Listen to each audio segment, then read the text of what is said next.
Hi, I'm Nir Eyal, and this is the Near and Far podcast. This podcast is about business, behavior, and the brain.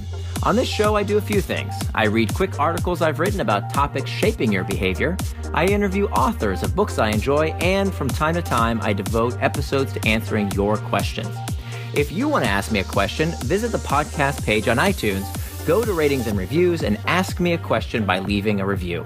I promise to read it and possibly include your question in a future episode, so please, ask me anything. Now, enjoy the episode, and for more, you can always visit me at nearandfar.com. To fix your problems, find the root cause by Nir Eyal, narrated by Johnny Heller. It's much too easy to deflect responsibility.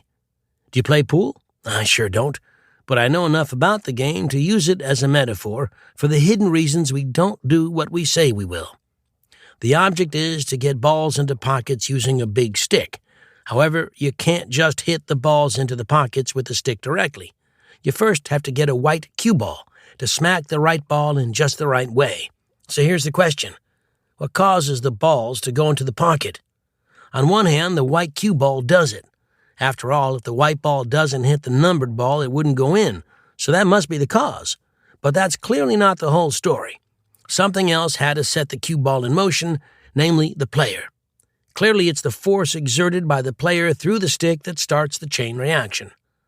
Understanding the root cause of why something happens is critical for dealing with many of our problems, particularly when it comes to the problem of distraction. The book Root Cause Analysis defines the term as that most basic reason for an undesirable condition or problem which, if eliminated or corrected, would have prevented it from existing or occurring. What would happen if there were no cue ball? In that moment, the game could not be played. However, if the player wanted to badly enough, he or she would go find another cue ball to replace it. Clearly, the cue ball can't be the root cause. But what would happen if the player didn't feel like playing? In that case, none of the resulting actions would occur. In the game of pool, it's obvious the cue ball wasn't the root cause, rather it was the proximate cause, the last step before the resulting action. But in the game of life, it's far harder to see the root causes of things. We're passed over for promotion and blame that sneaky coworker for taking our job instead of reflecting on our lack of qualifications. We get into a fight with our spouse over something trivial, such as who didn't wash the dishes, and blame the conflict on the tiny incident instead of acknowledging the years of unresolved issues. We scapegoat our political and ideological opponents for the world's troubles without seeking to understand the deeper systemic issues behind the problems in our own role in them. These proximate causes have something in common. They help us deflect responsibility away from us and onto something or someone else. It's not that the cue ball doesn't play a role, just like the dishes or coworker, but it's certainly not the whole story. Without understanding and tackling the root causes, we're stuck being the helpless victim in the illusionary world we created.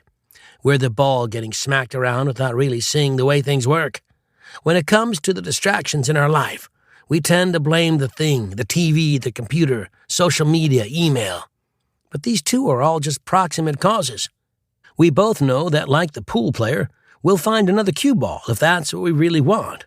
We'll find a way to distract ourselves if that's what we're looking for. There's a root cause for distraction that lies deep within us. It's the reason we rationalize away our actions, even when we know they're not what we intended. Unless we understand the root cause of why we don't stay on track, we'll always play someone else's game. Thanks for listening to this episode of the Near and Far podcast. You can always find more at my blog, nearandfar.com. And don't forget, if you have a question you'd like me to explore in a future episode, leave me your question in the form of a review for the podcast on iTunes.